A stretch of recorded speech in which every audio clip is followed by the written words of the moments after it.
Hi, I'm Jennet Ingle, the 5-Minute Reedmaker. If you're watching this on YouTube, would you go ahead and click subscribe? And maybe even after you click subscribe, there's a little bell, which means notify. And when you click that, you're automatically notified every time I drop a new episode, which might be helpful for you. And even if you don't click that and you've subscribed, it helps other people to find my channel and therefore to become better reedmakers and happier musicians. So everyone wins. Thank you so much. I got an email recently that said, and I'm quoting, "I loved your recent video about ugly fixes, in which you mentioned oboists experiencing social anxiety about how our reeds look. I've definitely experienced the social and emotional element of reed making. I'm hoping you can address in more detail some of the other emotional hurdles that often act as a hindrance in our reed making." And this writer went on to detail guilt that I'm not devoting time to it or that I do not have the skills developed already. Shame that I'm a lesser oboist than others around me, and I feel afraid that others will find out that I don't or can't make reeds because this feels shameful. Fear that my attempts this time will not be any better than past attempts, and that it would be better not to try than to fail one more time. Anxiety that I don't know enough or I'm not good enough, and somehow my lack of ability reflects on my value as a musician and person. Oftentimes, this person goes on, I feel that these emotions are the biggest barrier to reed making, perhaps more than the technical challenges itself. I'd love to hear your thoughts on how to address these emotions for oneself. Any wisdom from you or your extended oboe community would be much appreciated.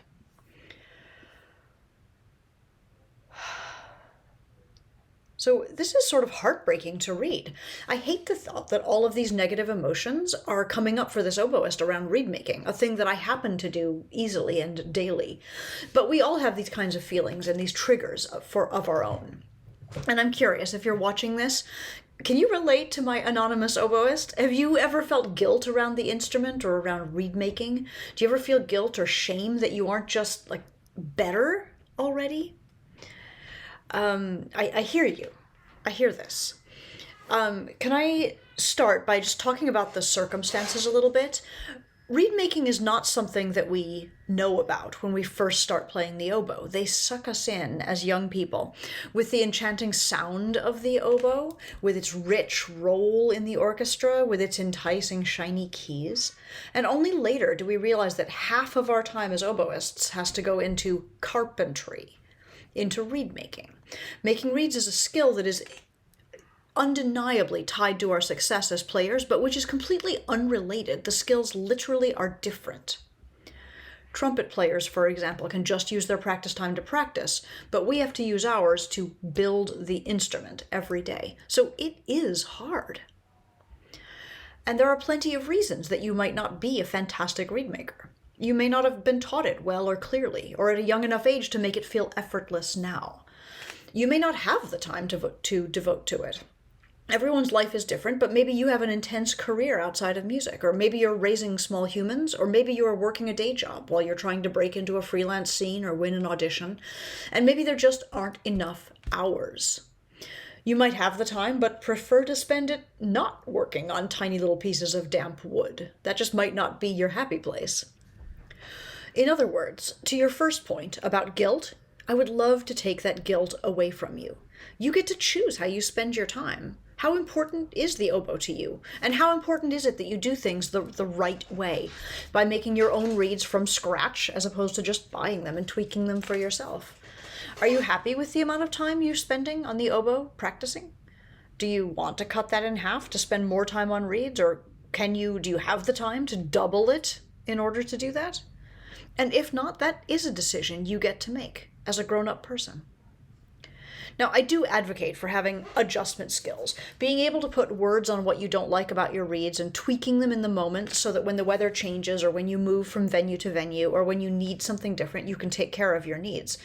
But even as a professional reed maker and a teacher and an inspirer of oboists and reed makers, I don't believe that everyone has to make all of their reeds from scratch in order to consider themselves musicians. There's a cost-benefit analysis to make around this skill because no one has unlimited time. Maybe you can do that analysis and decide once, and then let that guilt go. You can look at a Pixar movie, like Finding Nemo or Toy Story, and it's so well crafted that it breaks your heart, but it's not one guy there behind the scenes writing the script and acting the parts and drawing every cell of the animation and composing the score. You know that, right? People specialize. I have taught terrific reed makers, excellent crafters who pick all of the skills up right away, who are indifferent players, and I know great, heartbreakingly gorgeous players who buy their reeds.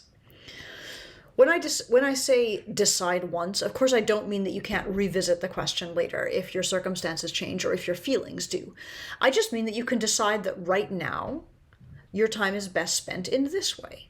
Buying and tweaking reeds and practicing the oboe so that you can play optimally well on the reeds you have, or even, and this is a real choice that I have made, letting yourself prioritize the other important things in your life and just show up for the gig with the reed you have and your oboe that hasn't left the case since last time and do your best. Because your best, by definition, is all you have to give. Like, is that what I recommend forever? No, certainly not. But sometimes things just happen. We can't have guilt around the fact that life happens. So what's my point here? I want to invite you to let go of that guilt. Zoom out a little bit and ask yourself if you want to spend more time making reeds. If you want to spend the time to learn the skill better. If you want to have that extra layer of control.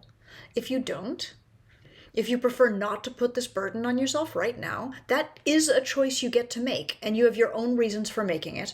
And no matter how glowingly I or someone else might speak about the magic of reed making, you can feel confident in the choice you made and let the guilt go.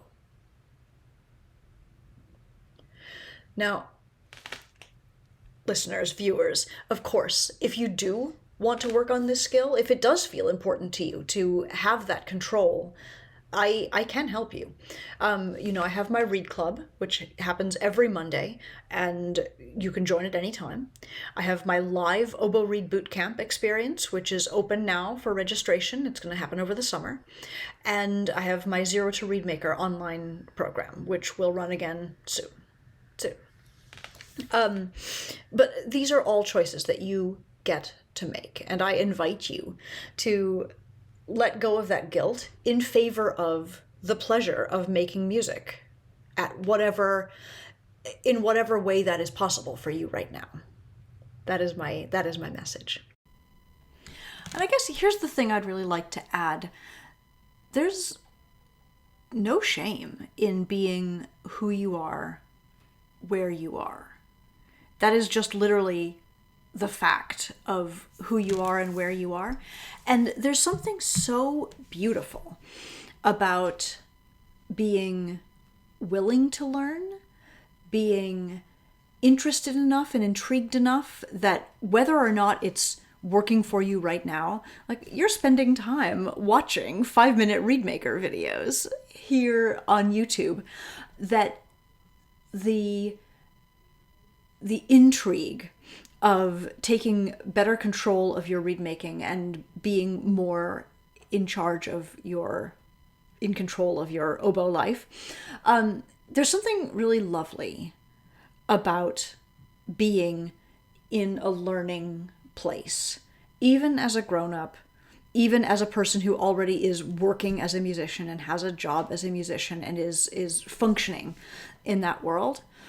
So I consider it very honorable to be in a place where you're working on it. I think that's what's so magical about music. It's not the case that musicians get to, a certain level and then they're like, okay, yep, I've arrived. There's nothing more to practice. There's nothing more important that I should be working on. I've got it. Like, that's not it, right? That famous Pablo Casals quote when he was 89 years old and the interviewer said, "Why are you still practicing every single day?" And he's like, "Well, I think I'm making progress." The fun of it, the reason that we are musicians, yes, so we can experience the flow and the swoosh of the music and the orchestra around us and the community that we get from that, but also because learning and solving problems and trying to get better is fun. It's enchanting for us. It's enjoyable. And so I celebrate the beginner mind, the person who says, yeah, I'm okay at this. I'm like playing in an ensemble. I'm playing around other oboists, and I could get better. I could be better, whether that's in the reed making or in the playing or in the anything. I could get better. This could be better. What can I do to work on this? I love that. That's exactly where you're supposed to be. And so if there is guilt or shame about not being better than you are, like, you can't be better than you are, but you can get better than you are. So that is the other idea that I want to leave you with around these feelings of guilt and shame. It's so beautiful that you are doing this at all. The oboe is hard. The oboe is hard. It fights you at every turn, even aside from reed making, which is its own challenge that we all know. And at whatever level you are at, like, oboe players should be supporting other oboe players. I welcome you to the fold, and I celebrate your successes so far, and I hope that you can celebrate those as well. This has been a 5-minute Reedmaker episode. You can follow these short videos here on YouTube. You can subscribe if you wish. Hope you do. And if you want to find me, you can find me at jennetingle.com, which is where you could reach out to me with a response to this video or a question that I could answer in a future video. Or you could order Reeds or Cane or my book, The Happiest Musician, How to Thrive in Your Creative Career. Thank you so much for watching. Have a great day.